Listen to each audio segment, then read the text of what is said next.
Before we begin, please take a moment to subscribe to our channel, History 1, where shadows of the past are brought to light and where history's most forbidden secrets are told as though you were there to witness them.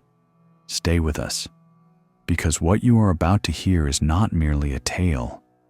It is a dangerous truth whispered through the corridors of power, a scandal that nearly tore the heart of France apart.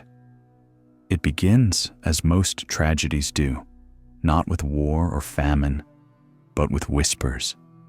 Whispers in the velvet dark salons of Versailles, where chandeliers dripped gold and every word was a dagger dressed in perfume.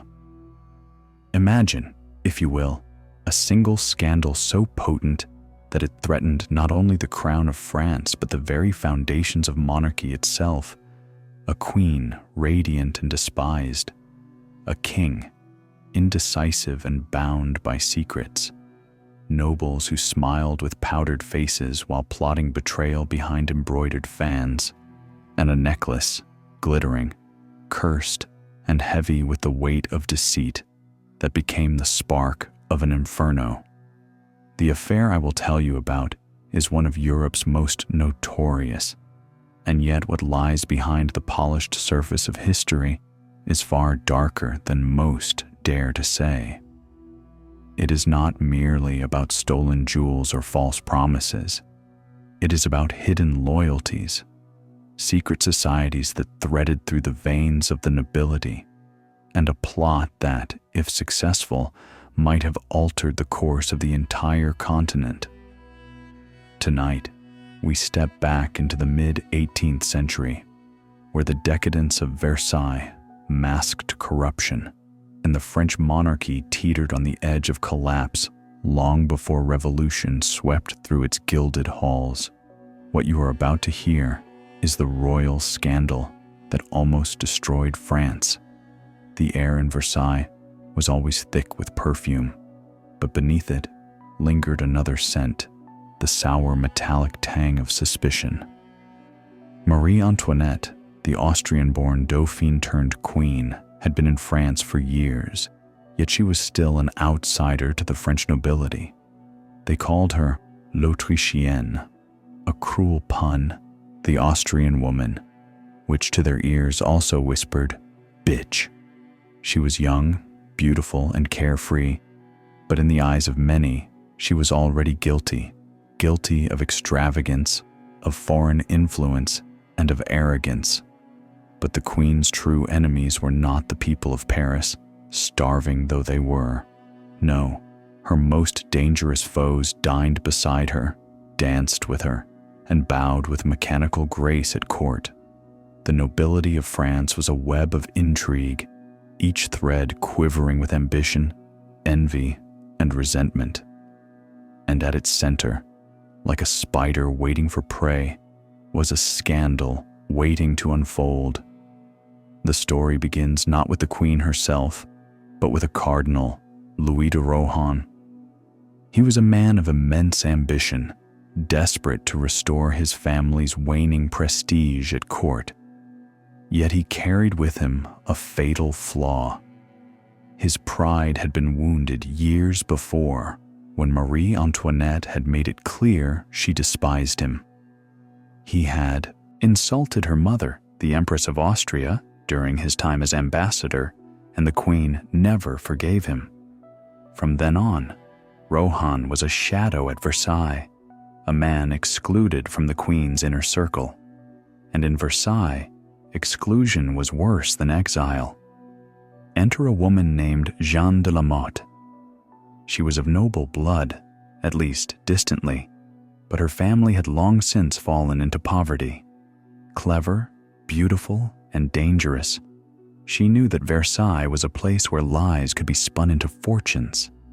Jeanne saw in Rohan a man desperate enough to believe what he wished to believe, that he could win back the queen's favor, perhaps even her secret love. And so, she wove her net. Jeanne claimed she was close to the queen, that she could act as a secret intermediary between Rohan and Marie Antoinette. To prove her influence, She staged letters, carefully forged, sealed, and perfumed, that seemed to come directly from the Queen's own hand. The cardinal, blinded by ambition, believed them. Each letter dripped with false intimacy, with carefully chosen words of reconciliation.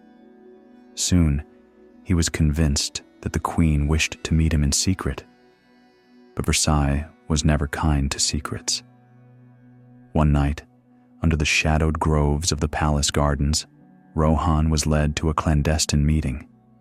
There, veiled and silent, stood a woman dressed as the Queen herself. In the moonlight, he knelt before her, kissed her hand, and believed himself forgiven. What he did not know was that the woman was no queen, but a mere prostitute chosen for her resemblance to Marie Antoinette. The humiliation of that night would one day ripple outward until it engulfed the monarchy itself. The deception did not end there. Jeanne's true plan was far bolder. She convinced Rohan that the Queen wished to acquire a necklace, one of the most expensive and dazzling pieces of jewelry ever crafted in Europe. It had been designed for Louis XV, for his mistress Madame du Barry, but his death left the jewelers ruined with debt and the necklace unsold.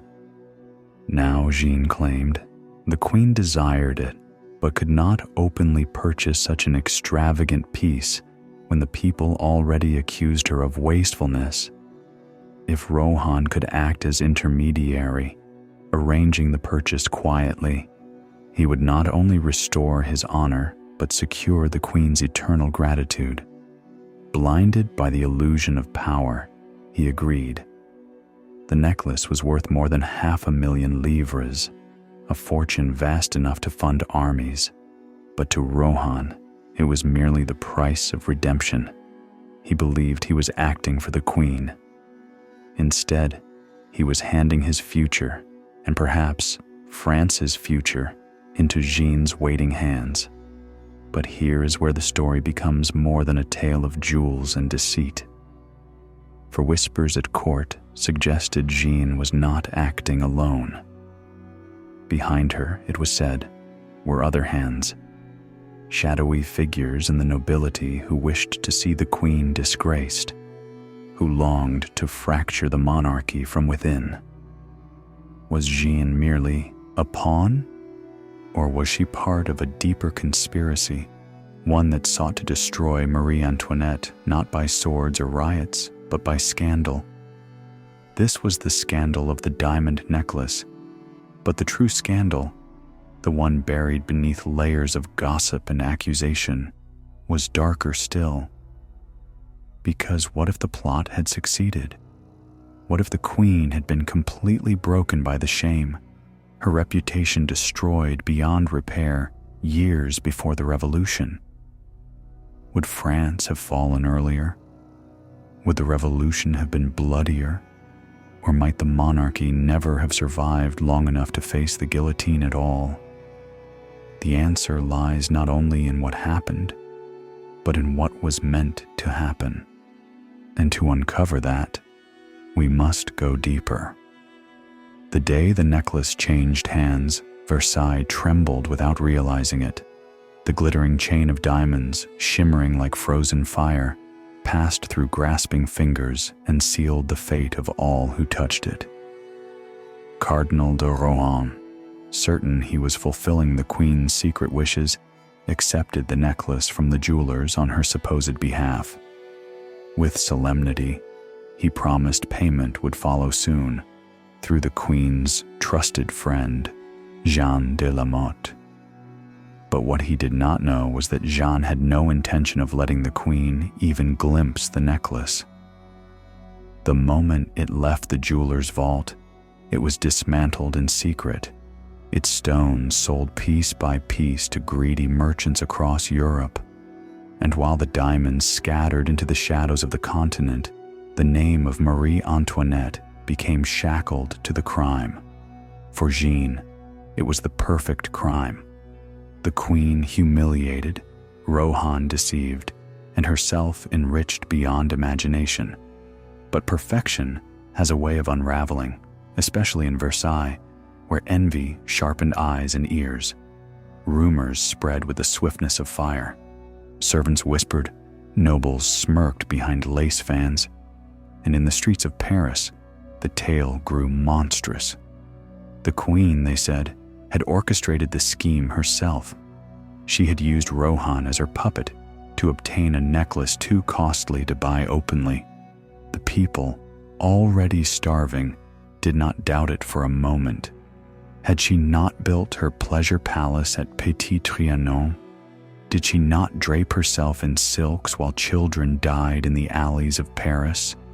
The Austrian queen, with her foreign arrogance, was a villain in their eyes, and this necklace was only proof of what they had long believed.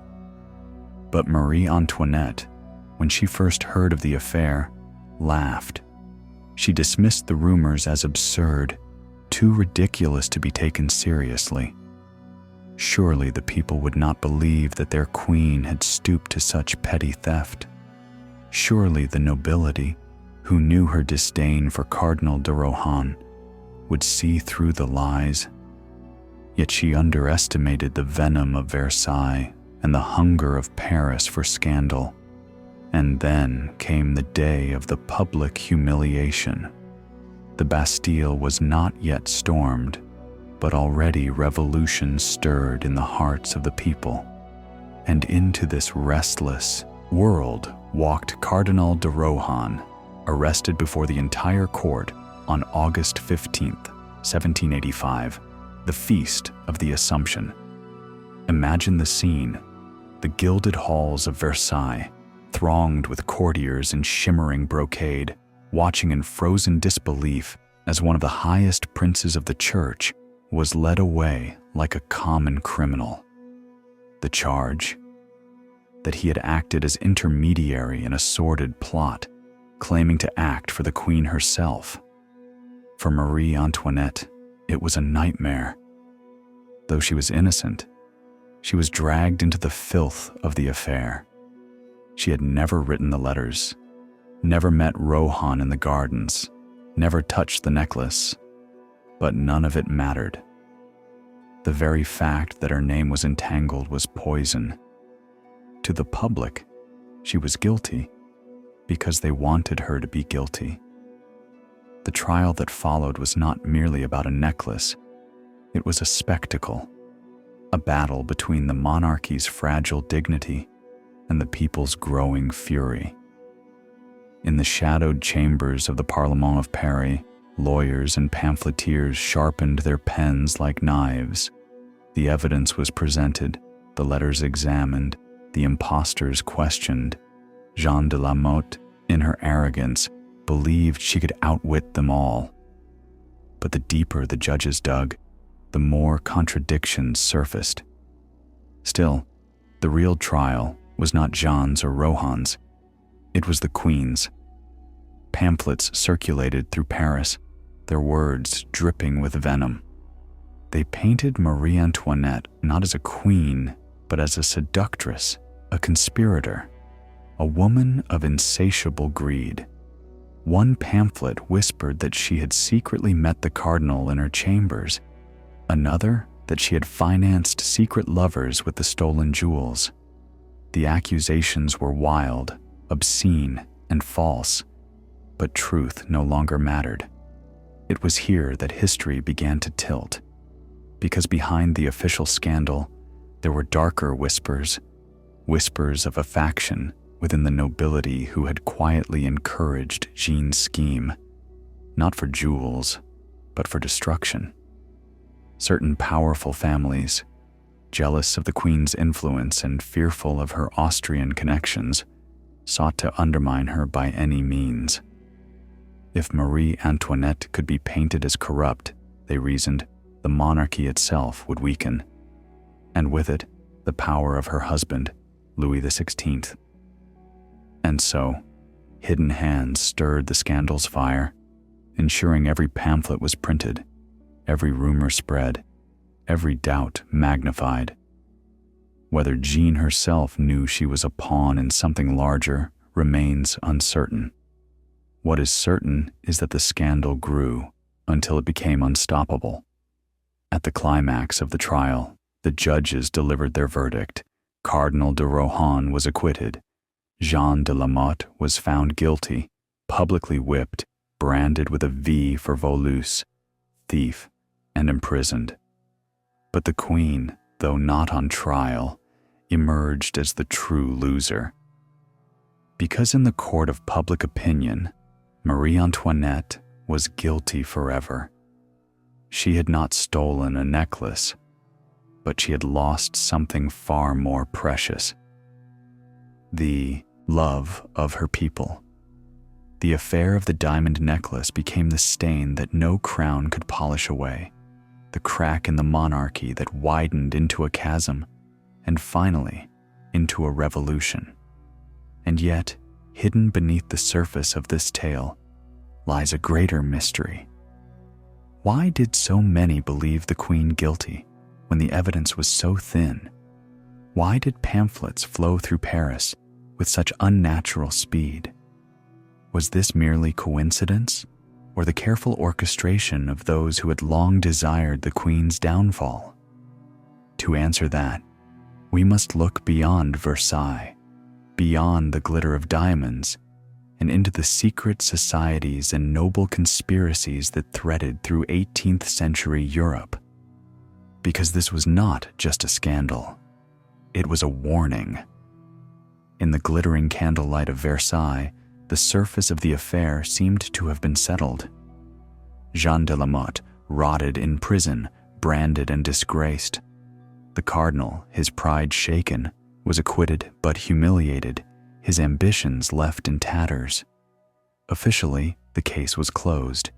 Yet, as history often reminds us, the most dangerous truths are those left unspoken, sealed away behind whispers and locked doors.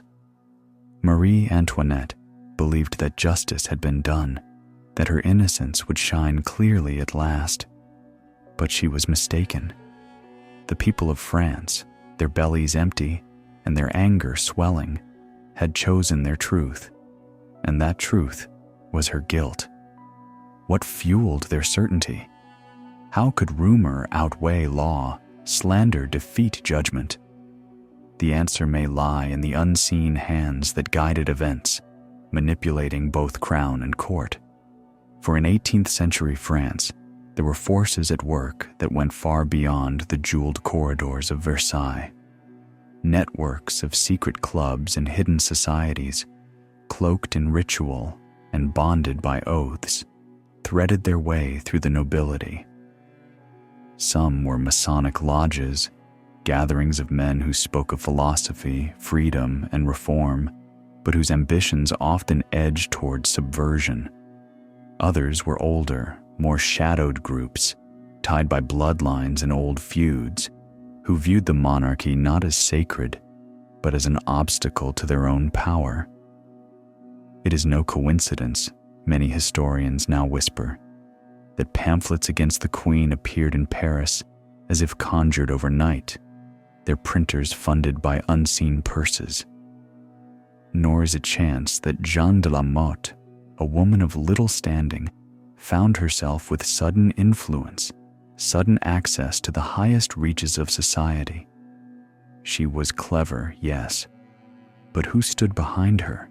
Who gave her protection until her schemes grew too bold to be ignored? Some claimed it was rival branches of the nobility, the houses who had long resented the Bourbon stranglehold on France. Others whispered of English hands at work, eager to weaken France by striking at its queen. And still others hinted at a darker, almost spectral influence, a cabal within the court itself, bound by secrets too dangerous to speak, who sought to fracture the monarchy from within. Whatever the truth, the scandal of the necklace was not an isolated trick.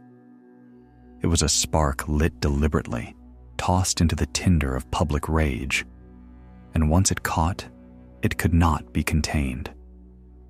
In Paris, the streets buzzed with venom. Bakers' wives, laundresses, and market women gossiped of the Queen's theft, their words dripping with contempt. They called her Madame Deficit, blaming her for the empty coffers of France. The necklace became a symbol, not of jewels, but of her alleged greed and corruption. To the common man, it was proof that the Queen would drain the kingdom's blood to line her own neck with diamonds. But inside the gilded palace, a different kind of fear gripped the Queen. She was no fool. She understood that a shadow had passed over her reign. Each time she entered the Hall of Mirrors, she saw not her reflection, but the reflection of distrust in every gaze, every whispered laugh, every glance exchanged between courtiers. Were they mocking her? Were they imagining the letters, the secret meetings, the necklace glittering at her throat? Her husband, Louis XV, offered little comfort. He was a good man, some said even a kind man, but he lacked the sharpness to see the dagger aimed at their crown. He reassured her, told her the matter would fade with time. But Marie Antoinette knew better. Scandals do not fade, they fester. The Queen grew restless, seeking escape in her private retreats, in music, in gardens, in laughter with her closest circle of friends. Yet, even there, the shadow followed.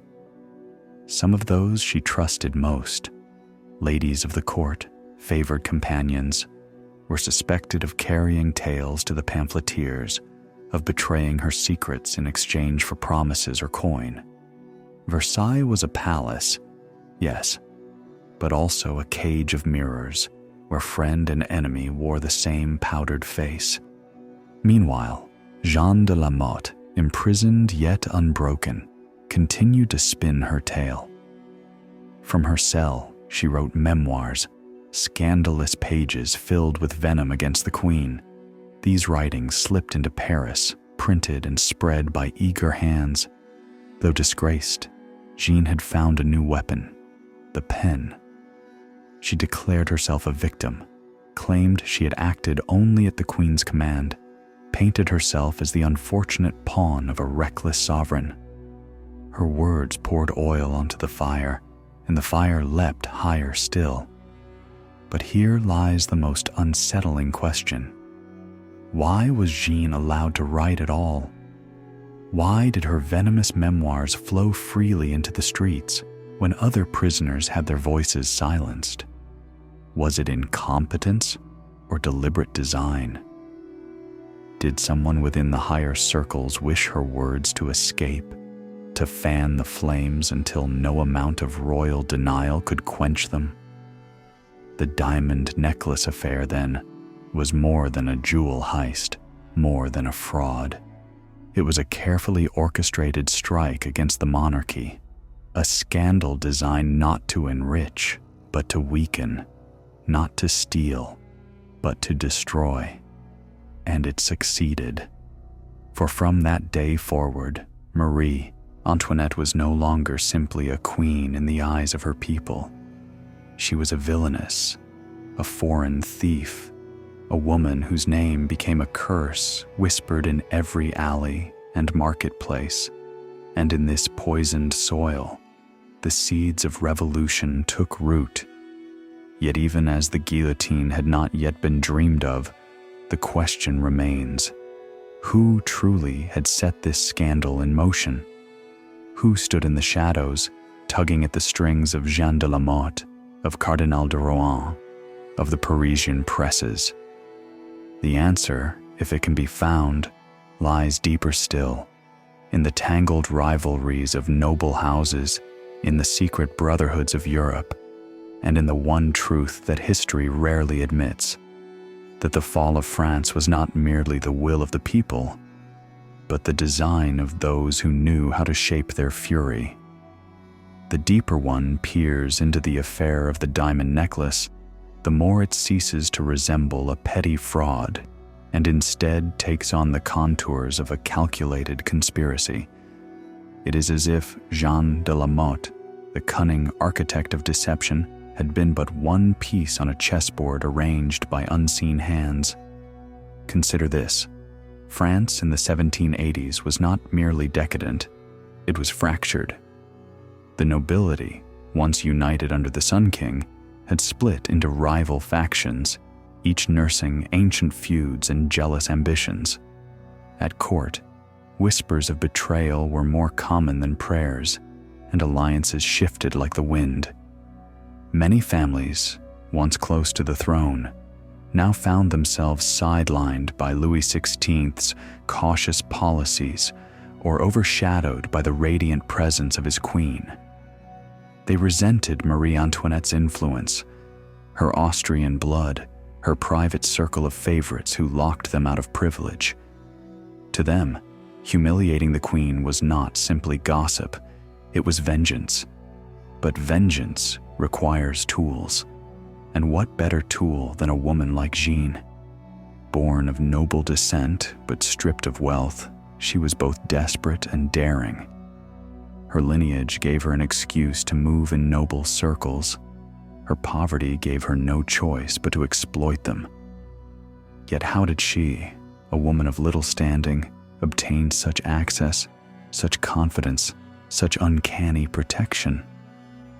Some historians suggest that Jeanne was groomed, selected by a faction that sought to wound the monarchy in its softest spot, the queen's reputation. After all, in the world of Versailles, image was everything. A monarch might survive famine, debt, even defeat in war, but not ridicule. Once the people laughed at their rulers, the sacred veil of majesty was torn. And laugh they did. The pamphlets, the caricatures, the obscene drawings of Marie Antoinette. None of these appeared by chance. Printers were funded, networks of distribution organized. These were not the mutterings of a few angry writers. They were the work of coordinated hands. Some scholars argue that elements within France's own nobility financed the publications. Others whisper of foreign gold, England's perhaps, slipping into Parisian presses, eager to destabilize its rival. But there is another, more unsettling theory. In the late 18th century, the lodges of Freemasonry spread across Europe. Many of France's most powerful nobles, officers, and intellectuals were members. The lodges spoke of reason, enlightenment, liberty, but they also spoke of tearing down old orders. To some, the monarchy was not the guarantor of France's glory, but the enemy of progress. Within their secret meetings, lit by candlelight and shrouded in oaths, ideas took root that were forbidden in the salons of Versailles. Equality, republicanism, and the end of kings. What if the scandal was not merely opportunism, but a deliberate weapon, a Masonic strike against the monarchy's legitimacy? What if Jeanne de la Motte's fraud was less her own design and more the stage-managed drama of those who wished to shatter the queen's image, preparing the people's hearts for revolution long before 1789? Marie Antoinette, though ignorant of these shadows, felt their weight. She confided to a trusted confidant that she believed herself cursed, marked for ruin by powers she could not name. "They wish to paint me a monster," she once said, her voice trembling. "They wish to see me hated, not as a queen, but as a woman. And once the people hate a woman, they never forgive." And indeed, the hatred was merciless. The verdict that acquitted Cardinal de Rohan should have cleared her. Instead, it condemned her. When the Parlement declared him innocent, the people roared with approval. To them, the cardinal was the victim, a man deceived by a wicked queen. The irony was bitter. The more the judges absolved him, the more France condemned her. The scandal became not about diamonds, but about decadence. It fused with every rumor that had ever circulated about her. Her gambling, her supposed lovers, her extravagance, her Austrian plots. The queen was no longer simply unpopular. She was a figure of loathing, the very symbol of tyranny and corruption. And so, the scandal achieved what wars, famines, and debt had failed to do. It made the monarchy itself ridiculous. Years later, when revolution erupted, the diamond necklace affair was not forgotten. Crowds in Paris still remembered the story, retelling it with venom and embellishment. To them, it was proof that the queen had always been a thief, a conspirator, an enemy of the people. Even as she stood before the guillotine, some shouted of the diamonds, of Rohan, of Jean, as though it had all happened yesterday. Yet the question lingers like smoke.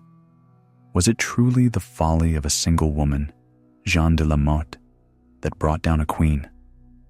Or was she merely the mask of a larger plot, a dagger wrapped in silk, wielded by those who sought not jewels, but thrones?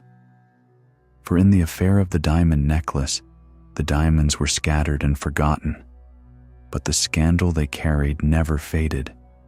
It clung to Marie Antoinette like a second skin, invisible yet inescapable, until the blade fell in 1793, and behind it all, those secretive figures, those silent patrons of scandal, remained in shadow, watching as France crumbled, their names never written, their faces never revealed.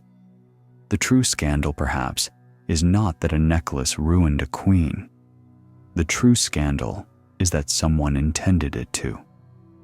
By the winter of 1786, the diamond necklace affair had already taken on the shape of legend. The necklace itself no longer existed as it once had. Its diamonds had been pried loose, sold off to merchants in London, Amsterdam, and Constantinople. But the story of the necklace had become far more valuable than the jewels. In Paris, in Lyon, in every crowded tavern and every market square, the tale was retold with venom and relish. Each time it was repeated, it grew darker, more obscene, until the Queen of France was no longer a sovereign in their minds, but a thief, a liar, a harlot, cloaked in silk. Yet the destruction of Marie Antoinette's reputation was not the end of the matter. It was only the beginning. For once the monarchy's dignity had been pierced, there was no repairing it. And if one looks closely at the years that followed, one can see how the scandal did not merely weaken the crown, but actively prepared the ground for its destruction. In the salons of Paris, where philosophers and aristocrats alike gathered to debate, the affair became the perfect example of monarchy's rot. The Enlightenment had already given voice to doubts.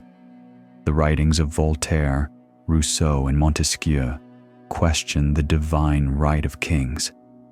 But pamphlets and journals, newly emboldened, now had a story that seemed to prove those doubts beyond dispute. They asked, if the queen would stoop to such deception for jewels, what else might she do in secret? If she would plot against her own people for diamonds, would she not plot with Austria against France itself? The accusations were absurd, yet irresistible. By the late 1780s, the queen was painted in the press as the Austrian Medusa, draining France of life and wealth. Portraits of her circulated in caricature, clutching at diamonds while peasants starved, lounging in luxury, while children wailed in the streets. It no longer mattered that she had never touched the necklace, never written the letters, never conspired with Rohan.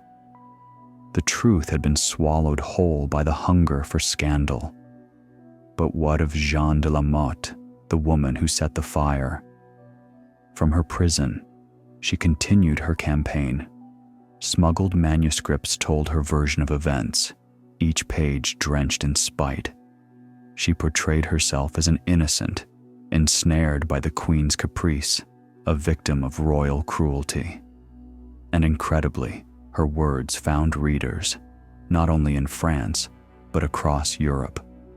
She became a kind of heroine to those who hated Marie Antoinette, proof that one clever woman could wound a queen. Then came her escape. In 1787, Jeanne slipped from prison disguised as a man, fled Paris, and found refuge in London. There, she lived comfortably for a time, supported by the sales of her scandalous memoirs. In England, France's eternal rival, her stories were devoured eagerly. The English press delighted in every sordid detail, magnifying them, feeding them back across the channel to a France already simmering with rage. If anyone doubts that foreign influence played a hand in Marie Antoinette's downfall, they need only look at the safe haven Jeanne was given and the speed with which her words crossed Europe. But Jeanne's triumph was not to last. In 1791, she died in London under mysterious circumstances, falling or being pushed from a window. Some claimed it was an accident, others whispered it was suicide. Yet there were darker murmurs still, that she had outlived her usefulness, that those who had once protected her silenced her before she revealed too much. Was it an English hand? A French one? Or perhaps even the same shadowy faction that had first placed her on the stage of scandal? The truth is buried, as so much of this tale is, in silence and smoke. Meanwhile, in Versailles, Marie Antoinette's shadow lengthened. Her attempts to repair her reputation failed miserably. She commissioned portraits of herself as a mother, surrounded by her children, hoping to remind the people of her humanity. But the public no longer saw her as a mother. They saw her as Madame Deficit, draining the kingdom's treasury, betraying its trust. Each gesture, however innocent, was twisted into insult. When she retreated to her private estate at Petit Trianon, the people whispered she was building a playground of decadence. When she laughed at court, pamphleteers wrote that she mocked the hunger of her subjects. The scandal of the necklace had poisoned every glance, every rumor, every breath. It is easy, with hindsight, to see how the affair was more than a humiliation. It was a rehearsal, a test. Could the monarchy survive a direct assault on its honor? The answer was given in 1785. No, the monarchy could not withstand ridicule, because ridicule had stripped it of its sacred aura. Once the queen was mocked, the king himself became vulnerable.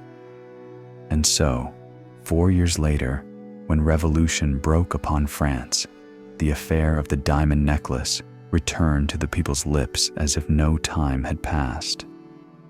When mobs stormed Versailles, they cried not only of bread and tyranny, but of diamonds, of corruption, of betrayal. And when Marie Antoinette stood before her accusers, the necklace, long since scattered across Europe, still glittered in the minds of her enemies. But here, at the edge of revolution, another question rises. Was the necklace affair an accident of vanity and deceit? Or was it the first stone in a deliberate avalanche? Were the hands that guided Jeanne de la Motte the same that later guided the currents of revolution? If so, then the necklace was not merely a scandal. It was a weapon, unsheathed years before the guillotine, wielded with precision against the Queen of France. And if we dare to follow that thought further, we find ourselves in a darker place still. What if the revolution itself was not as spontaneous as we are told? If we are to believe the official histories, the French Revolution was a tidal wave of hunger, rage, and righteous fury rising up from the starving masses who could no longer endure the extravagance of their rulers. But when one looks closer, when one studies the cracks in the years leading up to 1789, it becomes difficult to ignore a chilling possibility that the tide was not entirely natural, that somewhere in the shadows, unseen architects worked patiently to weaken the monarchy, scandal by scandal, rumor by rumor, until the collapse became inevitable. The affair of the diamond necklace was the first great blow. It was not merely a story of jewels and deception. It was, in many ways, the perfect test of the monarchy's resilience. The queen was innocent, yet she could not prove it. The king supported her, yet his support made no difference. The court rallied, yet the people jeered. In that moment, it became clear that the monarchy was defenseless against public opinion. And opinion, fed by pamphlets, caricatures, and whispered accusations, was no longer in the hands of kings. This is where we begin to see the fingerprints of design. Consider the astonishing speed with which pamphlets about the Queen appeared after the affair. Printers were not poor men with idle presses. Their trade required capital, and yet hundreds of broadsheets, scandalous, obscene, and venomous, appeared almost overnight. Someone funded them. Someone distributed them with startling efficiency. And these pamphlets did not merely circulate in Paris. They were shipped to Lyon, to Bordeaux, even to the countryside where peasants could barely read. How did they travel so far, so fast, without powerful hands guiding them? The names whispered in the archives of rumor are chilling. Some point to the Duc d'Orléans, cousin to the king, who envied Louis XVI and longed for a throne of his own. He had money, influence, and access to networks of discontent. His supporters were known to have funded pamphleteers, spreading tales of corruption and debauchery at court. Others look outward, across the Channel, to England, where Marie Antoinette's disgrace was greeted with delight. For centuries, England and France had fought not only on battlefields, but in the realm of ideas. Was it so unthinkable that English coin found its way into the presses of Paris, stoking the flames of scandal to weaken their greatest rival? But still others whisper of forces even more hidden. The Masonic lodges, those secret brotherhoods of philosophers, nobles, and men of influence, were not idle in those years. They preached liberty, equality, fraternity, but also worked to undermine the structures that stood in their way. Many within their ranks despised monarchy, seeing it as the last obstacle to a new order. The diamond necklace affair, with its devastating blow to the Queen's honor, was precisely the kind of spectacle they might encourage. And yet, because secrecy was their oath, the evidence remains tantalizingly out of reach. Marie Antoinette, though oblivious to these hidden hands, felt the weight of them pressing in. After the scandal, she became paranoid. She trusted fewer and fewer people. Every glance at court seemed an accusation. She withdrew to Petit Trianon, surrounding herself with a small circle of confidants. But this withdrawal only deepened the public's resentment. They saw it not as retreat, but as arrogance, as proof that she cared nothing for her subjects. Thus the trap tightened. The more she sought to escape, the more they despised her. And still, the stories spread. In the years after the affair, new rumors bloomed like rot. Some claimed the Queen held secret orgies at Trianon. Others said she plotted with Austria to betray France. Others still accused her of witchcraft, of dealings with shadowy cabals. None of it was true, and yet all of it was believed because the necklace had prepared the ground. Once the queen was guilty of one great scandal, she was guilty of anything.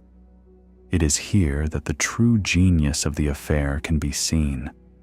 For the necklace itself did not matter. The jewels were scattered, the profits spent.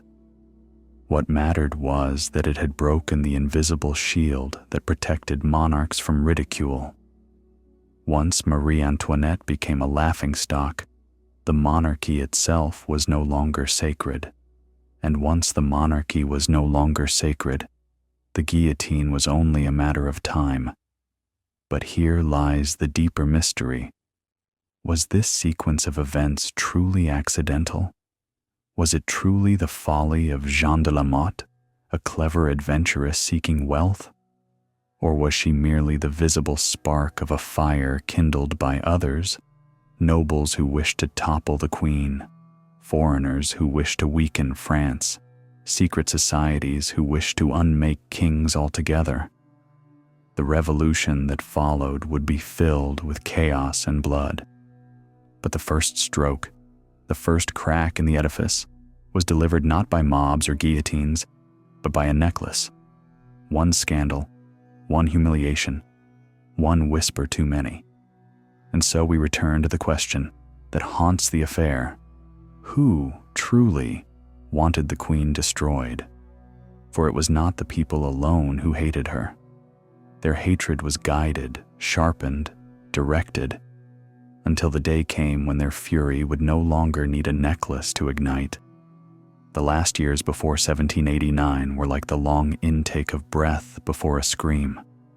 Versailles glittered still with its chandeliers, its silks, its music, but behind the shining surface, the walls had begun to crack. France was drowning in debt, the harvests failed, and the cries of hunger rose like a storm from the countryside.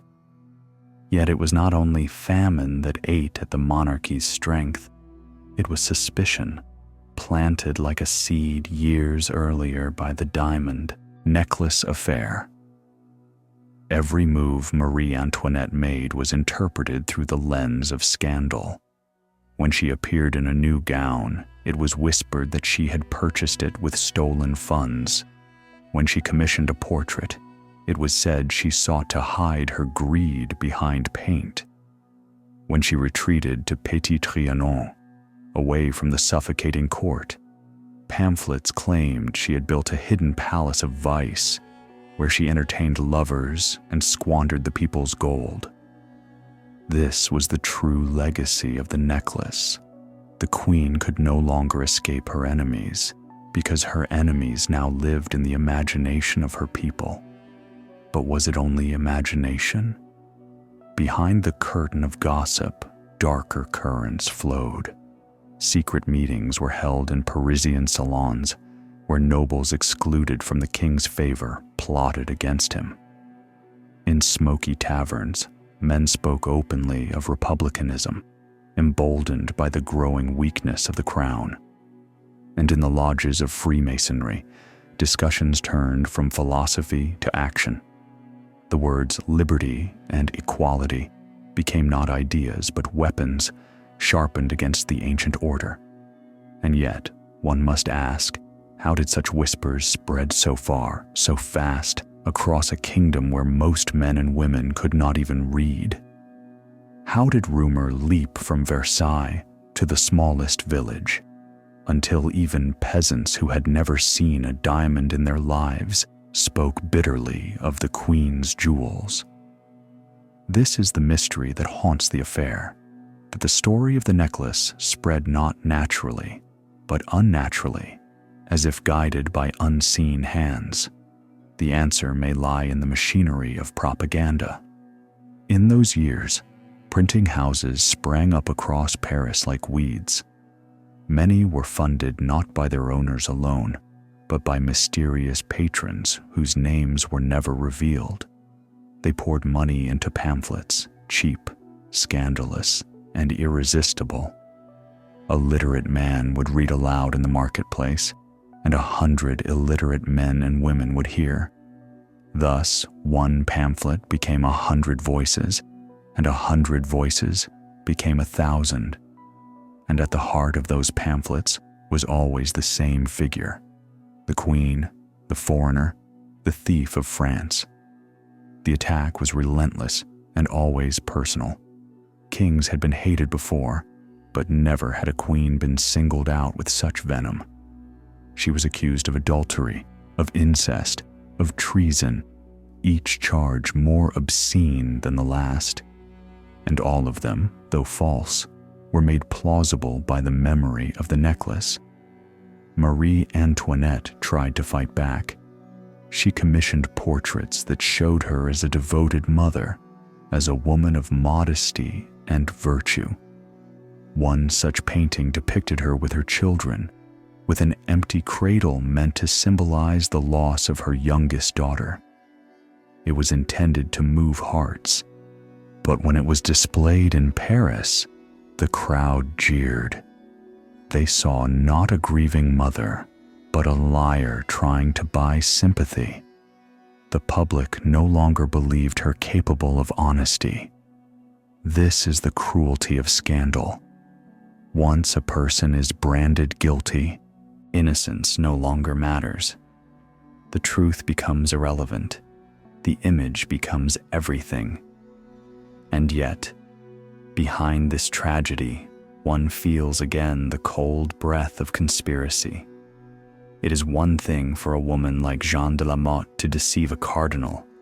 It is quite another for an entire kingdom to be convinced, years later, that their queen is a monster. How could this transformation happen without direction? Who stood to gain from the queen's fall? One name recurs in the shadows: Louis-Philippe, Duke of Orléans. Cousin to the king, fabulously wealthy, and consumed by ambition, he was rumored to have funded the presses that spread the queen's vilification. His supporters saw in the monarchy's collapse the chance for Orléans to seize power. Others point again to England, whose agents had long sought to destabilize France through any means available. And still, others suggest that the queen's ruin was merely one part of a larger design: the slow, deliberate dismantling of monarchy across Europe, orchestrated by those who dreamed of a world without crowns. The queen herself sensed this invisible war. Letters to her family in Austria reveal a woman increasingly desperate, increasingly certain that enemies surrounded her.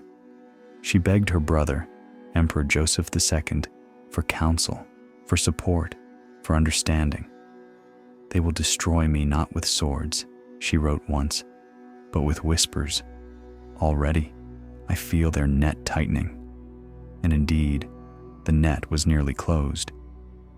By 1789, when the Estates General was called and the revolution began, the queen had no defense left.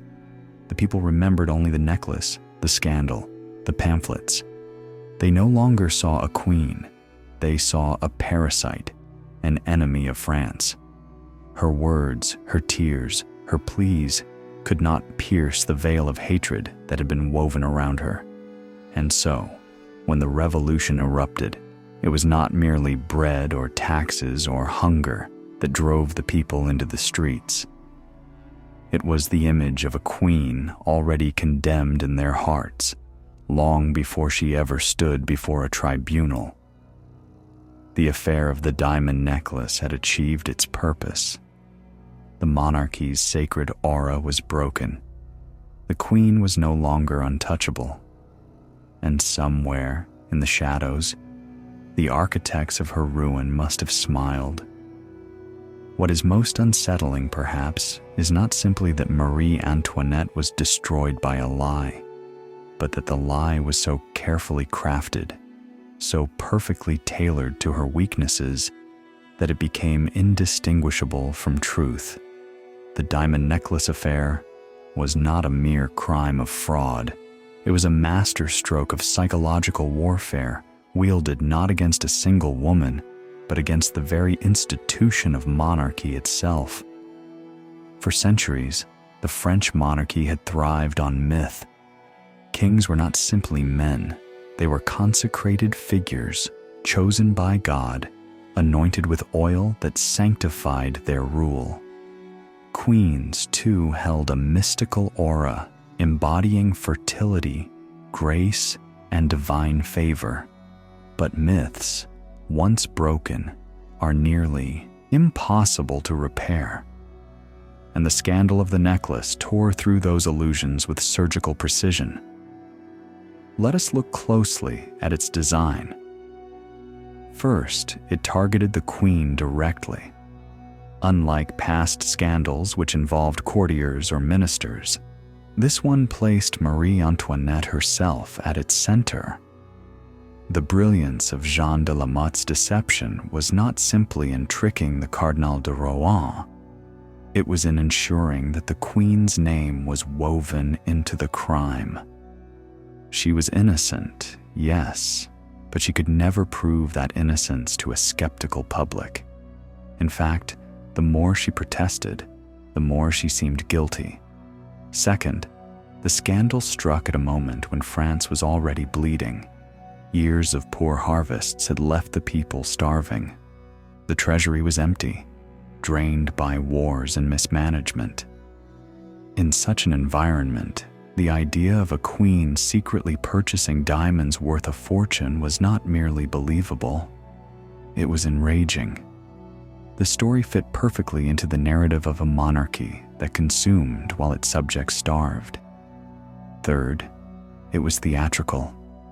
The trial, the testimony, the spectacle of pamphlets and caricatures all gave the affair the feel of a public performance. The people did not merely hear of it. They watched it unfold like a play in which the queen played the villain. And once an audience cast someone as a villain, they rarely change their mind. Yet behind all this artistry lurked a question. Was the affair truly orchestrated by Jeanne alone, or was she a pawn in a larger game? Some historians insist that Jeanne was merely an opportunist, clever but reckless, who sought wealth and stumbled into history. But others argue that her scheme was far too elaborate, too well-timed, to have been born of chance. Was she guided perhaps by others? Was she encouraged by those who knew that a scandal at that precise moment would deal a crippling blow to the monarchy? Consider again the Duke of Orléans. He had motive, wealth, and networks across Paris. He had long despised Marie Antoinette, whose influence at court often blocked his ambitions. It is said that some of Jeanne's patrons, shadowy figures who provided her protection, were linked to Orléans's circle. If so, the affair may not have been her invention at all, but a weapon placed in her hand by men who needed a disposable accomplice. Or consider foreign influence. Austria was both Marie Antoinette's homeland and France's rival, and England had every reason to rejoice at her disgrace. Both nations employed spies in Paris. Both funneled money to agents of disruption. Could Jeanne have been one of these? Could her scam have been quietly supported, its reach amplified by those who desired nothing less than France's unraveling? And then there are the Freemasons, whose lodges were growing in influence during this time. They spoke of enlightenment, of equality, of freedom from tyranny. To them, monarchy was a relic that had to be dismantled. Many pamphleteers who spread the vilest rumors about the Queen were linked to these lodges. If not by design, then at least by sympathy. The diamond necklace affair aligned perfectly with their mission. Marie Antoinette herself suspected conspiracy. In letters to her family, she hinted at a dark web closing around her, of enemies who struck from shadows, using her own image as a weapon. She wrote of her despair that truth is silenced while lies are shouted from every corner. She was no fool. She knew she was trapped in a war she could not win, not one of armies, but of stories. And the most chilling part? It worked. By the time the Bastille fell in July 1789, the Queen's reputation was so poisoned that she could no longer command loyalty. The people did not see her as a mother, a sovereign, or even a woman. They saw her as Madame Deficit, the foreign thief who drained France dry. When she appeared on the balcony at Versailles, crowds hissed. When her carriage rolled through Paris, stones were thrown. When her name was spoken in taverns, curses followed, and all of it traced back to a necklace that she never touched, a crime she never committed, a lie she could never escape.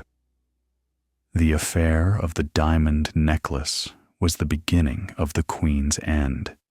It was the spark that lit the slow-burning fuse of revolution.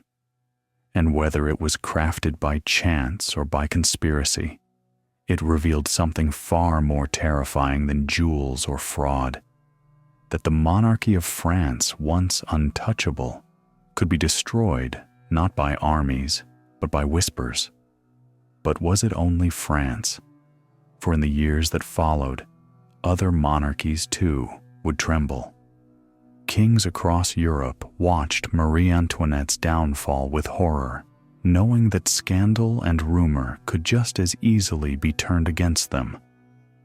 The diamond necklace affair was not just a French tragedy, it was a warning, a signal that the age of divine monarchy was ending, and a new, merciless era had begun. The great irony of the diamond necklace affair is that it was, on the surface, so trivial. A handful of schemers deceived a vain cardinal, a set of jewels changed hands, and the Queen's name was dragged through mud. Yet from that small seed, an entire monarchy began to rot. The brilliance of it, whether by design or by accident, was that the scandal did not need to destroy the Queen outright. It only needed to make her seem ridiculous. Ridicule, after all, is more corrosive than hatred.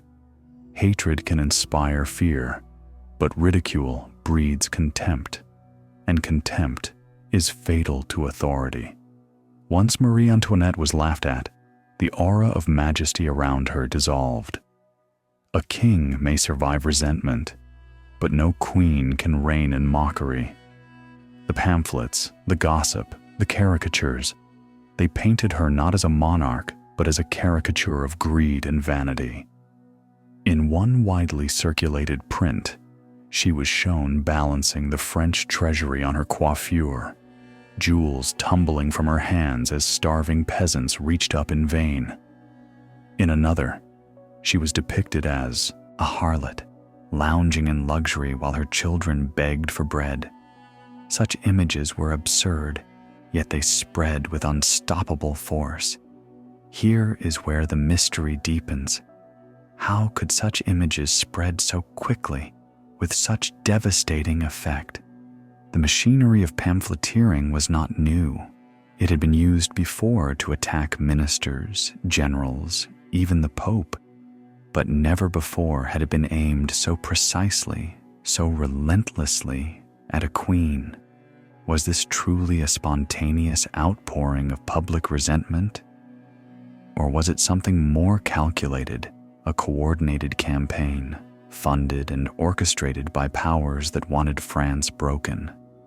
Some point again to the Duke of Orléans. His reputation in history is tangled, painted both as a reformer and a traitor. He styled himself a champion of the people, yet he lived in luxury equal to the king. To his allies, he was a beacon of liberty. To his enemies, a viper waiting for the crown to fall into his hands. It is not hard to imagine him quietly feeding the presses, financing the very pamphlets that mocked his cousin's wife. Others suggest foreign intrigue, England, humiliated by its loss in the American War of Independence, watched with satisfaction as France stumbled. What better revenge than to discredit the French monarchy from within? Spies were cheap, pamphlets cheaper, and rumor the cheapest weapon of all. If the diamond necklace affair was fanned by English coin, it would have been a masterstroke of subtle warfare. And yet there are darker theories still. The late 18th century was an age of secret societies. Freemasons, Illuminists, and other esoteric brotherhoods spread across Europe, preaching ideals that threatened the very foundation of monarchy: equality, liberty, fraternity, noble words, but words that cut like knives at the old order of kings and queens. Many revolutionaries of 1789 were shaped in these lodges. Could it be that the diamond necklace affair, in its timing and its amplification, was part of their design? Not the scheme itself, perhaps, but its weaponization, the decision to turn a fraud into a revolution's spark. Marie Antoinette, tragically, had no defense. She could not fight shadows. Every attempt to reclaim her image failed because the ground had shifted beneath her. In a world where rumor mattered more than truth, she was powerless. Her portraits as a mother, her gestures of charity, her private griefs, all were mocked. Her enemies had defined her, and she could not break free. What makes this all the more chilling is how inevitable it feels in hindsight. Once the scandal struck, events unfolded with a kind of grim logic. The crown's debts deepened, the people's hunger worsened, the Estates General was summoned, and from it came revolution. But through it all, the Queen remained the perfect villain in the story the people told themselves. The revolution did not need to invent a monster. It already had one, courtesy of the diamond necklace affair. And so we return to the question: was it fate or was it design? Did Jeanne de la Motte, in her greed, accidentally set fire to France? Or did she merely light a match placed in her hand by those who had already soaked the kingdom in oil? The truth is buried in letters, in whispers, in fragments of evidence scattered through archives. But one cannot escape the feeling that the affair was too perfect, too devastatingly timed to be mere chance. It was not just a scandal, it was a weapon, a blade aimed at the very heart of the monarchy. And once unsheathed, that blade could not be returned. When the revolution erupted, it carried with it the memory of the necklace, the image of the Queen as a thief of France. Her downfall was not sudden. It had been prepared for years. Her trial by rumor, long preceding her trial by tribunal. By the time she stood before the judges in 1793, accused of crimes too obscene to name, she had already been condemned in the court of public opinion. The guillotine was only the final act of a play that had begun quietly with diamonds that never touched her hands. And perhaps that is the most frightening lesson of all, that the fall of a kingdom can begin not with armies or invasions, but with whispers in the dark, sharpened by those who know exactly where to aim them. By the time revolution had engulfed France, the shadow of the diamond necklace affair still clung to Marie Antoinette like a curse that would not lift. To the crowds of Paris, she was no longer a queen, nor even a woman of flesh and blood. She was a symbol of corruption, greed, and foreign manipulation. And symbols, once forged in fire, are harder to kill than men. Her enemies understood this better than anyone. The propagandists of 1789 and after did not need to invent new accusations. They simply echoed and exaggerated the ones that had already taken root. When bread prices soared, pamphlets claimed the queen hoarded grain in secret granaries. When taxes tightened, they whispered she sent French gold to Austria. When Paris starved, they cried out that she had once tried to buy a necklace worth a nation's fortune. Every hardship could be tied, in the imagination of the people, back to the queen and her supposed extravagance. But here lies the chilling possibility. What if this had been the plan all along? The affair of the diamond necklace was not only scandal, it was infrastructure. It laid down the scaffolding of hatred, the ready-made narrative into which all future grievances could be poured. It is no coincidence that the vilest pamphlets of the Revolution recycled imagery and themes first born during the necklace scandal. It was as if the affair had been a rehearsal, a training ground in how to destroy a queen without ever drawing a sword. Who, then, benefited from this? Let us return to the Duke of Orleans, that restless cousin of the king who lurked at the edges of power with envy burning in his heart. By 1789, he had remade himself as Philippe Égalité, a supposed champion of the people. He sat among the revolutionaries, applauded their cause, and even voted for his cousin's execution. But behind this mask of virtue lay ambition. Did he not dream, perhaps, of a France where the Bourbon throne would crumble and a new crown might be placed on his own head? If so, then the diamond necklace affair was his first great victory. The destruction of the Queen's image, the softening of the monarchy's defenses, the preparation of France for revolution. Yet even he was not safe. Orléans would himself fall to the guillotine in 1793, consumed by the very flames he helped to fan. And so, if he was an architect, he became also a victim. Proof that conspiracies are never truly controlled once unleashed. But Orléans was not alone. England's hand, too, must not be dismissed. For decades, London's agents had poured money into France to spread dissent. Caricatures printed in London often found their way into Paris, crossing the Channel like invisible daggers aimed at the Queen. Some pamphlets about the necklace were even translated into English and re-imported, a vicious loop of scandal designed to ensure that Marie Antoinette's disgrace was permanent, not fleeting. England needed no armies to weaken its rival. It needed only printer's ink. And what of the Freemasons and secret societies, those strange networks of nobles, intellectuals, and radicals who moved in candlelit rooms?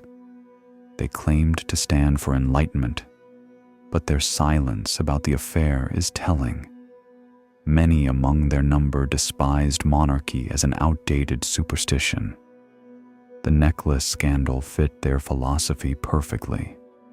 It stripped away the divine aura of royalty and revealed the monarchy as fragile, fallible, laughable.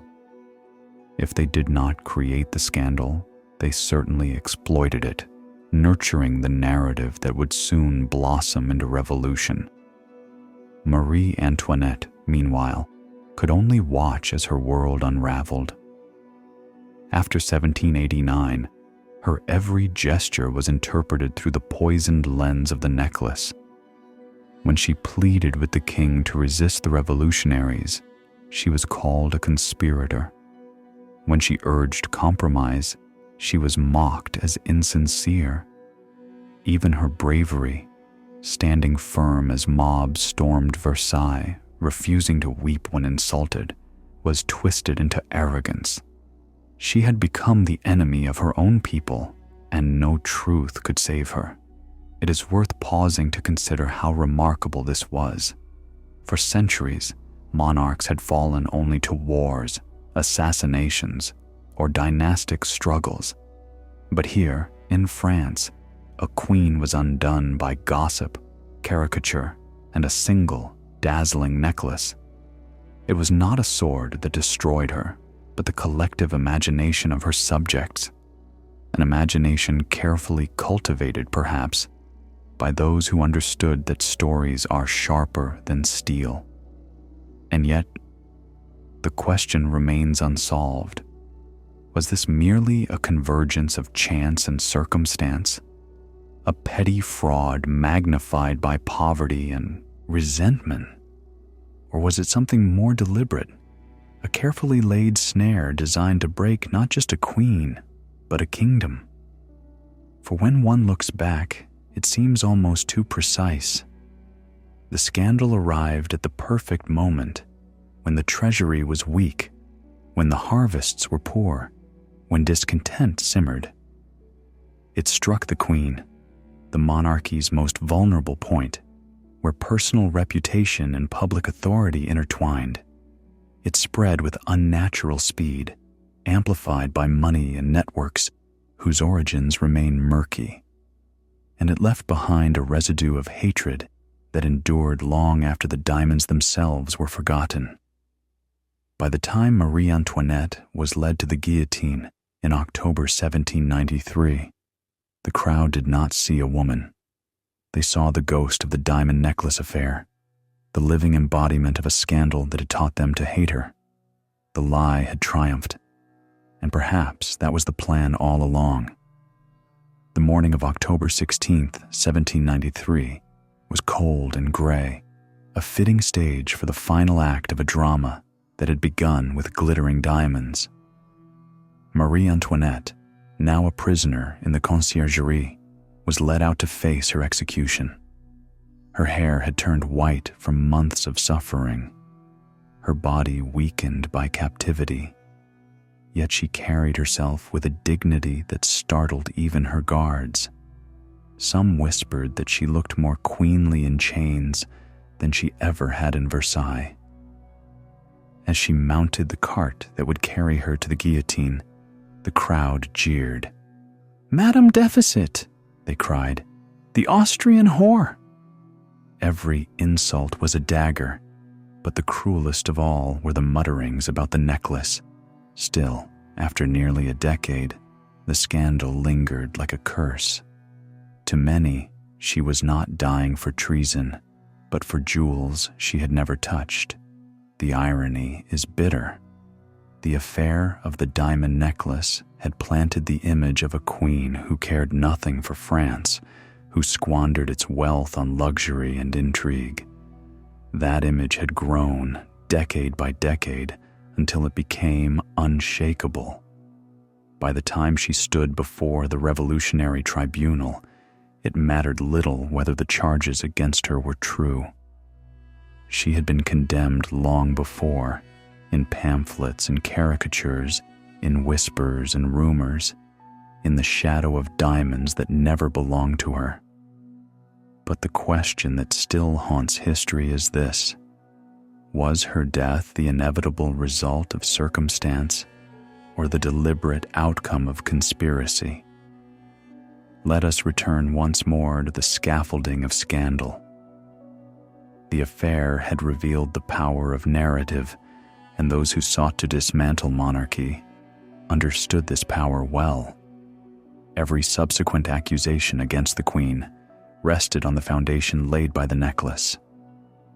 Without it, the pamphlets of 1789 might have seemed exaggerated, the obscene caricatures implausible. But with it, everything became believable. The queen who could buy a necklace while France starved could surely plot with Austria. The queen who tricked a cardinal could surely betray her king. The queen who mocked her, people could surely mock God himself. This was the genius of the affair. It made every future lie credible. The orchestration of her downfall seems too precise to ignore. Consider the sequence. First came the discrediting of the queen, striking her at the heart of public opinion. Then came the financial crises, amplified by pamphlets that placed the blame on her shoulders. Next, the Revolution, in which she was cast not as a victim of events, but as their cause. And finally, her trial, where the verdict was written long before the judges spoke. This progression was not accidental. It was logical, methodical, almost scripted. Which forces shaped this script? Were they merely opportunists, exploiting chance? Or were they architects, laying stone upon stone in the construction of revolution? The Duke of Orleans remains the most likely suspect within France. His fingerprints are everywhere, his money in the pamphlets, his name whispered among agitators, his ambition never concealed. He was close enough to strike, but distant enough to let others take the fall. And yet, his own death on the guillotine suggests that even he may not have controlled the storm he unleashed. Foreign powers, too, must be considered. England, with its long rivalry against France, had every reason to feed the fires of discontent. The timing of the affair, just after France's costly involvement in the American War, seems suspiciously convenient. Could English agents have helped amplify the scandal, ensuring it spread far beyond what Jeanne de la Motte could achieve alone?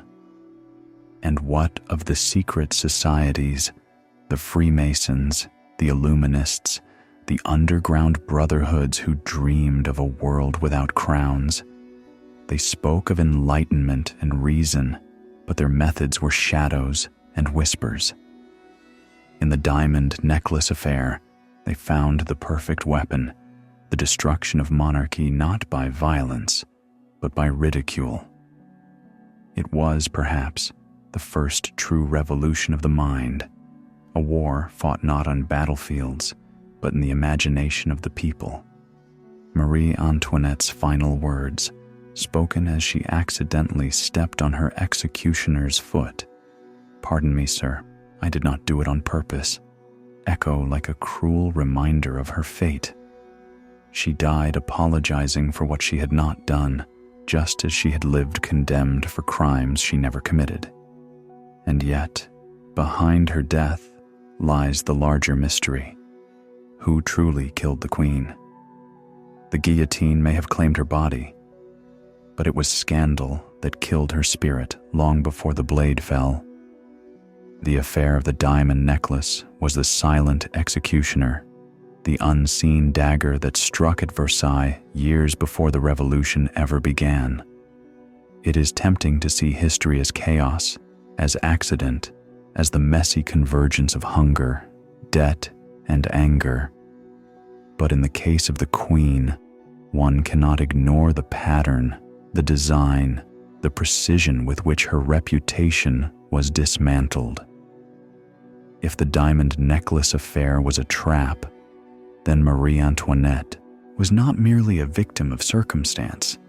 She was the target of one of the most brilliant and devastating conspiracies Europe had ever witnessed. And in that conspiracy lies a lesson that still lingers. Kings may fall to swords, but kingdoms fall to stories. When the blade fell and Marie Antoinette's head was raised before the crowd, a roar of triumph erupted in the Place de la Révolution. To the revolutionaries, it was the end of tyranny, the punishment of a woman who had come to embody everything they despised. But for those who looked closer, for those who traced the long, tangled path that had led her there, the scene felt less like justice and more like the closing of a trap that had been set years earlier. The diamond necklace affair, trivial on the surface, had been the first thread pulled from the tapestry of monarchy. Once unraveled, the whole structure collapsed, and in its collapse, one must ask, was it destroyed by the fury of the people, or by hands more deliberate, more hidden? For after the Queen's death, France did not find peace. The revolution consumed itself in blood, devouring nobles, priests, even the very men who had begun it. The guillotine, once reserved for royalty, claimed thousands of commoners. If the monarchy had been the true enemy, why then did the Republic turn so swiftly against its own children? Was there, perhaps, another force at work, one that cared not for monarchy or republic, but only for chaos itself? This is where the trail of the necklace becomes most eerie. Records from England reveal how carefully news of the scandal had been observed, even celebrated, across the Channel. British caricaturists had lampooned the Queen with a savagery equal to Parisian pamphleteers. Was it coincidence, or was it part of a strategy, a coordinated effort to weaken France from within? England had long understood that wars are not only fought with cannons, but with ideas. What better weapon than scandal, which needs no soldiers and costs no blood? And then there are the secret societies. Letters and memoirs from revolutionary figures suggest that many of the pamphleteers, many of the thinkers who spread venom about the Queen, were active members of Masonic lodges.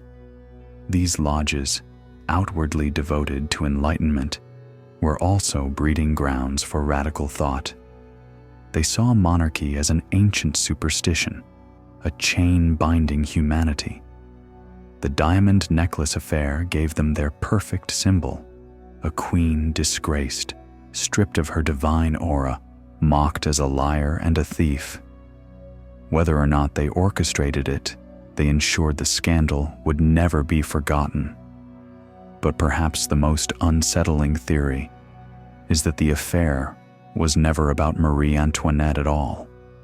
Perhaps she was merely the pawn, the necessary sacrifice in a larger design. For when the monarchy fell, it was not only the Bourbons who suffered. All of Europe trembled. Thrones in Spain, Austria, Prussia, and beyond felt the shockwaves. Secret societies, Republicans and reformers everywhere rejoiced, seeing in her fall the proof that no crown was safe. The guillotine in Paris cast a shadow across the entire continent. Marie Antoinette's tragedy, then, was not only personal. She was the test case, the experiment, the proof that monarchs could be destroyed, not by armies, but by ridicule. Once that was known, the age of kings would never again be secure. And so the affair of the diamond necklace remains more than a scandal of jewels. It is the hidden key to the French Revolution, the spark that set fire to an empire, the whisper that toppled a queen. What makes it truly haunting is that the diamonds themselves are long gone, scattered and forgotten, yet the story they carried continues to echo. They were never worn by Marie Antoinette, never adorned her neck, never glittered in the halls of Versailles, and yet they strangled her all the same. As historians, we may never uncover the full truth. The archives hold fragments, letters, hints of funding and foreign intrigue, but the whole conspiracy remains elusive, like smoke slipping through fingers. Perhaps it was accident magnified by timing, perhaps it was design hidden behind masks. But in the end, the effect was the same. The monarchy was broken, France was plunged into terror, and Europe itself was changed forever. And so the tale lingers, wrapped in mystery, glittering like the cursed diamonds themselves, the royal scandal that almost destroyed France. But I ask you, before we move further into the labyrinth of history, what if the scandal was not the beginning, but only the first of many hidden hands moving against the thrones of Europe? What if France was merely the opening act in a much larger play?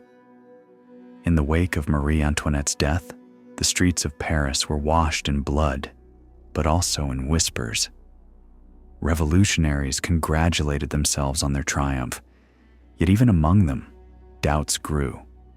Had it all unfolded too perfectly? Was it chance alone that one scandal, one necklace, could ignite the downfall of an entire monarchy? Or had someone somewhere ensured that events took exactly the shape they did? The timing was too precise to ignore. The diamond necklace affair broke in 1785, years before the Revolution. It had planted the seed of distrust so deep that, by the time bread shortages struck and taxes mounted, the people were already primed to see their queen as a villain. Yet it was not just the commoners who turned against her. Nobles, ministers, even courtiers at Versailles whispered of her supposed guilt. The rot spread from the top down, as if invisible fingers guided the rumor, nurturing it like a gardener tending a poisonous vine. Some claimed those fingers belonged to the Comte de Cagliostro, the mysterious alchemist and occultist who had hovered on the fringes of the affair. Cagliostro, real name Giuseppe Balsamo, was a man whispered to have secrets that stretched from Egypt to England, a wanderer who claimed to converse with spirits and cure the incurable. He had been arrested during the scandal but released, his reputation strangely untarnished. Why was he spared when others fell?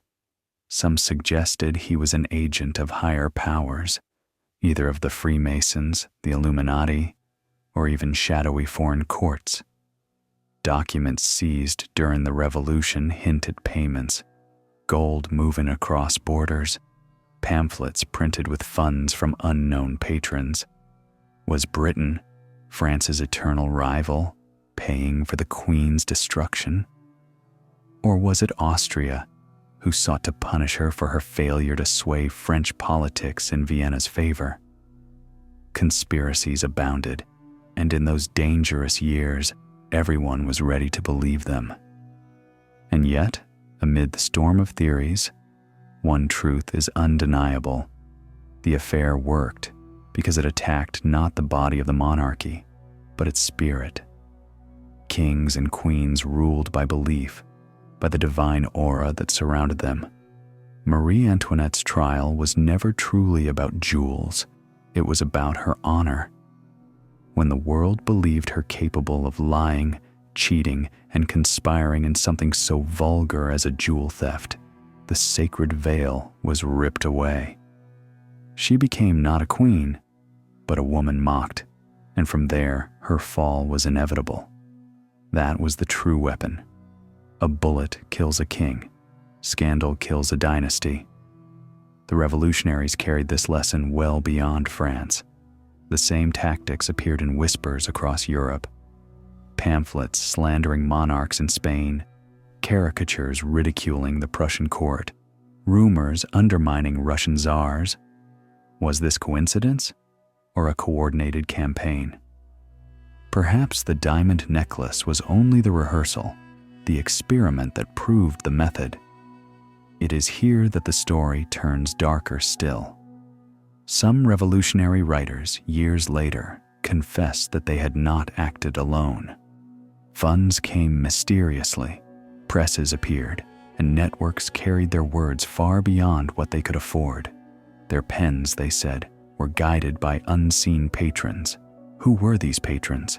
They left no names, no faces, only gold and a desire for chaos. As France burned, other monarchs shivered, but not all opposed the fire. Some whispered that certain nobles abroad secretly aided the destruction of Versailles, hoping to weaken France while appearing innocent. Others pointed to the spread of radical lodges across Europe, claiming the revolution was not born in Paris, but in candle-lit rooms where men swore oaths to brotherhoods unknown. In the end, perhaps Marie Antoinette's fate was sealed long before the necklace ever glittered in Paris. She had become the perfect vessel for every fear, every resentment, every secret scheme. The scandal was the spark, but the powder keg had been waiting for years, placed there, some say, by hands too careful to be chance. And so we return to the haunting question: did France destroy itself, or was it destroyed? And if it was destroyed, who gained from the ashes? The answer lies not only in France, but in the silent chessboard of Europe, where crowns were pawns, kingdoms were sacrifices, and rumors proved sharper than swords. Across Europe, as the smoke of revolution curled upward from Paris, other courts watched with dread and fascination. Kings and queens, once certain of their divinely appointed security, now whispered to one another in candle-lit chambers, wondering if the same fate awaited them. What many did not realize was that the scandal which had begun with a necklace in Versailles had already spilled into their palaces, carried on the wings of pamphlets, letters, and travelers who spoke in hushed tones of France's downfall. The irony was cruel. Marie Antoinette had never touched the necklace, yet her name had been welded to it like a curse. The mere image of her, haughty, frivolous, careless with her country's suffering, had taken root so deeply in the public imagination that it became impossible to erase. And as the French Revolution gained momentum, the same image was exported abroad, like a weaponized portrait of monarchy's decay. In London, caricatures of the Queen continued to circulate, often more vicious than those in Paris. They showed her bathing in champagne while peasants starved, or bargaining with shadowy lovers while the king sat helpless. Some British politicians admitted openly that such images served their nation well. A weakened France meant a stronger Britain, and if scandal could achieve what warships could not, then scandal would be fed until France choked on it. But whispers in Vienna told a different story. Austria, Marie Antoinette's homeland, grieved her loss, but also remembered her failures. She had been sent to Versailles as a child bride, meant to bind two great empires together, yet she had done little to strengthen Austrian influence. Worse, her frivolities and scandals had made her a liability. Some Austrian diplomats, in private letters, hinted that perhaps it was best she fall. Better France collapse than Austria be dragged down with it. Was her ruin then not only tolerated, but quietly welcomed by her own kin? Meanwhile, in the secret lodges of Europe, her name was spoken like a password. Revolutionary thinkers from Italy, Germany, and Poland raised her as a cautionary tale, a queen stripped of mystique, a throne toppled by ridicule. They believed the affair of the diamond necklace had revealed a hidden law of power, that kings and queens could be unmade not with armies, but with whispers and doubt. This law spread like wildfire, and its echoes can be traced in letters from men like Mirabeau, Danton, and later Robespierre. These men understood that monarchy depended not on strength, but on belief. Destroy the belief, and the body of the monarch would soon follow. Marie Antoinette was the perfect example. Long before her execution, she had already been executed in the minds of the people. But here lies the strangest twist. The diamonds themselves, the cursed jewels that began it all, vanished into history. Some were cut apart and sold discreetly across Europe. A few reappeared decades later in England, Italy, even Russia. But others disappeared entirely, sparking rumors of a hidden hoard, a treasure passed from hand to hand among those who had profited most from France's ruin. Could it be that the necklace itself, its fragments scattered like seeds, carried with it the curse of monarchy's decline. One French pamphleteer thought so. Writing in 1794, he declared, "The necklace was not of diamonds, but of poison. It glittered, and it killed. Wherever its fragments travel, they carry the end of kings." His words may have been metaphor, but history seemed to obey them. Within 20 years, Europe's map was rewritten, crowns toppled, and Napoleon, an emperor born not of royal blood but of revolution, marched across the continent. And still, in the hidden archives of Paris and Vienna, scholars occasionally stumble across letters, coded notes, and diaries hinting at a larger scheme. A scheme that suggests the diamond necklace affair was never truly about Marie Antoinette. She was the face, the mask, the victim, but not the purpose. The purpose was to break the spell of monarchy itself, beginning with France. Who orchestrated it? That question remains the shadow at the heart of this tale. Was it rival courts, secret societies, or the quiet hand of fate itself? Whatever the truth, the effect is undeniable. A glittering scandal destroyed not just a queen, but an entire world order. And Europe, shaken to its core, would never again be the same. By the time Napoleon crowned himself emperor in 1804, observers across Europe were still haunted by the ghost of Marie Antoinette and by the memory of how easily her crown had slipped away. Her downfall was no longer just gossip, no longer a scandal whispered in drawing rooms. It had become a parable, a cautionary tale repeated in salons and lodges from Paris to St. Petersburg. And at the heart of it all still shimmered the echo of that infamous jewel, the diamond necklace. Some contemporaries swore the affair had been too intricate to be mere chance. Think of it. A necklace worth a fortune, a disgraced cardinal desperate for redemption, a woman who resembled the queen too perfectly, and a cunning swindler who tied the threads together. Was it coincidence that all these figures collided in Paris at the very moment public anger toward Versailles was reaching its peak? Or was it arranged, like pieces on a chessboard, by a hidden hand that sought to ignite a revolution? Consider Jeanne de la Motte, the ambitious noblewoman who ensnared Cardinal de Rohan with promises of reconciliation with the Queen. She was clever, yes, but her schemes were crude compared to the scale of their effect. How did her petty deception explode into a firestorm that engulfed France itself? Some theorists argue that Jeanne was merely a pawn, nudged forward by powerful patrons who wished to see Versailles crumble. She was the spark, but someone else had laid the tinder. There are even darker whispers about Cardinal de Rohan himself.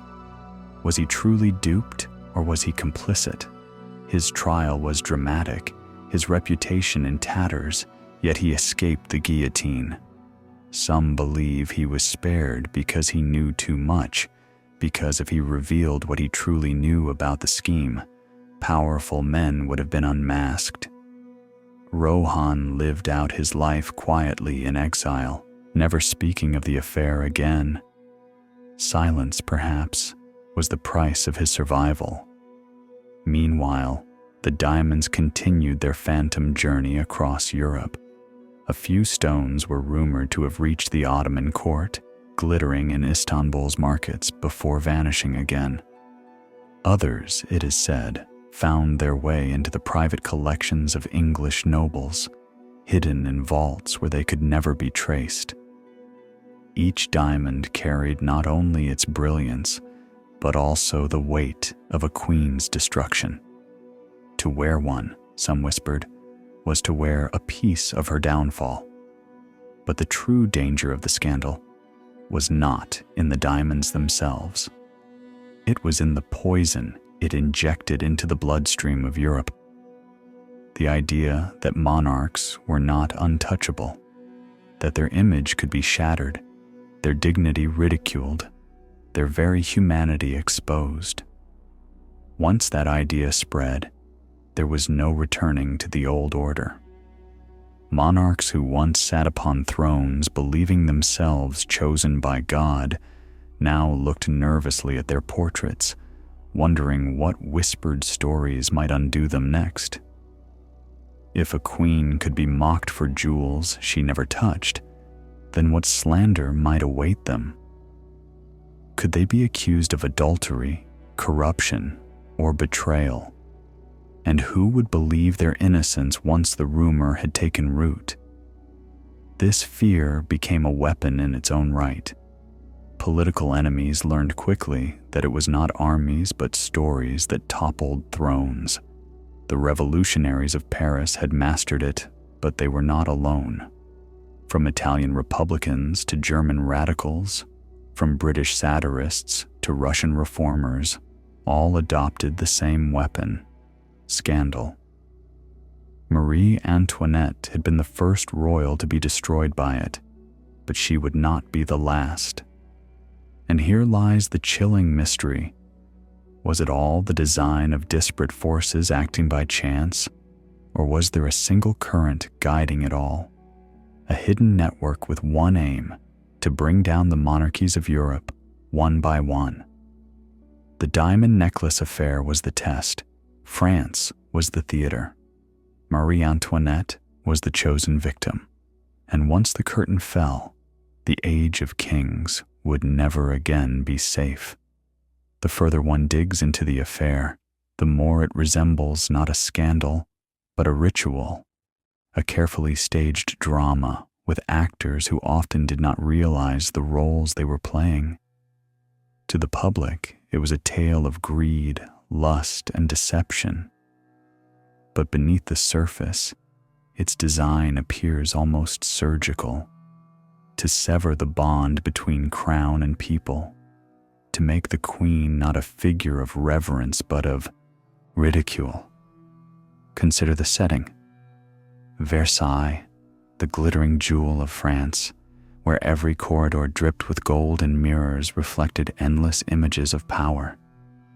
The palace itself was a stage, and in 1785, the affair of the diamond necklace became its most destructive performance. The irony is bitter. The queen had despised the necklace, calling it gaudy and vulgar, yet the rumor that she coveted it, schemed for it, even prostituted her honor to obtain it, was irresistible to a starving people. Why? Because it was believable, and therein lay the genius or the malice behind the plot. The truth was irrelevant. What mattered was plausibility. A queen already accused of extravagance, aloofness, and Austrian sympathies needed no evidence to be condemned. The necklace was the perfect symbol. Glittering wealth while bread prices soared, jewels for a queen while mothers could not feed their children. One story could do more damage than 10 years of poor governance. But here's where the threads twist further. Who first spread the rumor? Who ensured that the pamphlets, crude, scandalous, but devastatingly effective, found their way into every tavern, every salon, every marketplace? The machinery of slander required money, presses, and networks. Jean de la Motte could not have done this alone, nor could Cardinal de Rohan. Behind the petty swindlers must have stood others, wealthy, connected, and determined to see the queen disgraced. British diplomats, in their reports, gleefully noted how quickly the scandal weakened Versailles. Austrian envoys, in contrast, recorded their unease, fearing the disgrace of an Austrian princess would embolden Austria's enemies. And among the secret societies of Paris, records reveal how the affair was celebrated as proof of monarchy's fragility. One Freemason wrote, "The queen is fallen, and with her falls the illusion, Soon the whole edifice will crumble. It did. What is chilling is how fast the lesson spread. By the time of the Revolution, slander had become a weapon of war. The same presses that had smeared Marie Antoinette now smeared nobles, priests, even revolutionaries themselves. Robespierre, who once cheered the Queen's disgrace, would one day be mocked and vilified in the very same manner before facing the guillotine. The weapon forged in the affair of the diamond necklace spared no one. And so, the question remains, was the affair a coincidence, a foolish trick that snowballed into catastrophe? Or was it deliberately unleashed as a tool to destroy monarchy itself? Some letters suggest an international hand. Others point to the slow, inevitable decay of Versailles. But whichever is true, the result was the same. The monarchy of France, once the mightiest in Europe, was undone not by invasion or rebellion, but by a scandal of jewels never worn, a story never true. The diamonds glittered briefly, then vanished. The Queen glittered briefly, then fell. The scandal, however, never died. It became immortal, a lesson whispered through history, that power rests not on armies or wealth, but on belief. And belief is fragile as glass, as fragile as the cut of a diamond. In the years after the Revolution, as France struggled to rebuild and Europe trembled at the rise of Napoleon, the diamond necklace affair continued to cast a long shadow. It was more than a scandal. It had become a legend, a template for the destruction of monarchs. Historians debated its origins, novelists fictionalized its intrigue, and playwrights staged its drama. Yet beneath all the retellings, the deeper, darker currents remained elusive, hidden in shadows that the light of history struggles to penetrate. Even Napoleon, who rose from the chaos that the affair helped create, could not ignore its lessons. He understood, perhaps instinctively, that reputation and image were as powerful as armies. He cultivated propaganda, portraits, and myths to ensure that he, unlike Marie Antoinette, would not fall victim to rumor and scandal. The lessons of Versailles had been learned at a terrible cost. Meanwhile, in Vienna, letters reveal the Emperor Francis II and his advisors haunted by the Queen's fate. They worried not only about the loss of France as an ally, but about the methods used to destroy her. The idea that public opinion, rumors, and printed words could topple a monarchy terrified them. It was no longer the sword or cannon that threatened thrones. It was the press, the pamphlet, the whispered story repeated until belief became conviction. And what of the diamond necklace itself? Its pieces had scattered, many vanishing into private collections across Europe. But the aura of the affair persisted, almost as if the stones themselves carried the memory of betrayal and ruin. Dealers whispered that to possess one was to invite misfortune.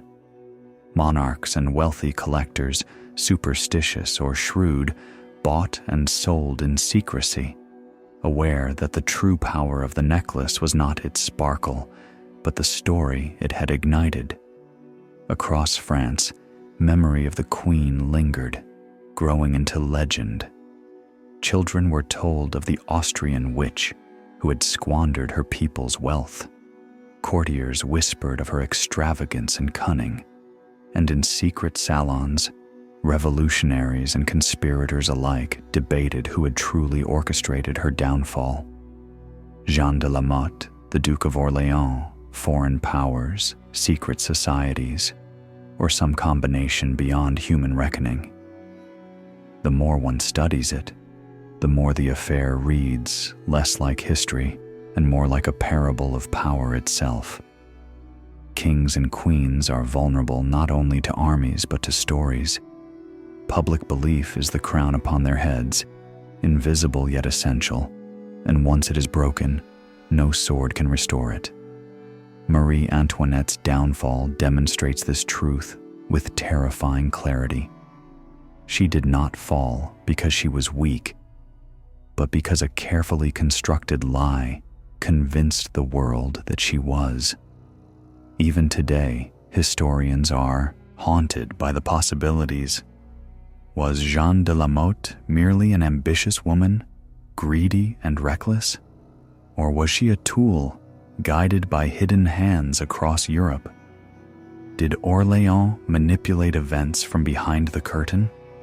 Were foreign powers feeding the press and amplifying scandal to weaken France? Perhaps we will never know. The archives hold fragments, hints, and whispers, but the full picture, if it ever existed, is lost to time. What is certain, however, is the effect. The diamond necklace affair did not merely destroy a queen, it shook the foundations of France and reverberated across Europe.